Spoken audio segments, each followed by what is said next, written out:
চরচর সারে কুটুটুক শোভিত মুক্তারে বীণারঞ্জিত পুস্তক হস্তে ভগবতী ভারতী দেবী নমস্তুতে। হ্যালো বন্ধুরা, সরস্বতী পুজোর একটি ছোট্ট ব্লগ নিয়ে আমি চলে এসেছি। হ্যাঁ, এই বছরের সরস্বতী পুজো, এই বছর প্রথম আমি আমার শ্বশুরবাড়িতে সরস্বতী পুজো শুরু করলাম। একটাই উদ্দেশ্য, দেবী সরস্বতী মা যেন আমার মাহিত সোনাকে বিদ্যা বুদ্ধি দিয়ে ভরিয়ে তোলে। আর প্রতি বছর এই পুজোটি আমি পালন করার চেষ্টা করব নিষ্ঠাভাবে।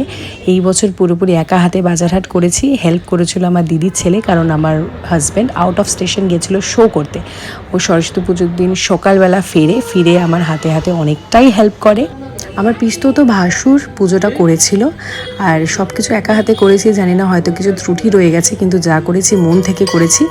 আর ছেলেকে ওই দিন একটা বাসন্তী রঙের পাঞ্জাবি পরিয়েছিলাম, পাঞ্জাবি আর পাজামা। তোমাদের সাথে ওর ফটো খুব তাড়াতাড়ি আমি শেয়ার করব সোশ্যাল মিডিয়াতে। ততদিন ভালোবাসা দিও অবশ্যই, আর ওকে অনেকটা আশীর্বাদ করো। Till then, take care, love you.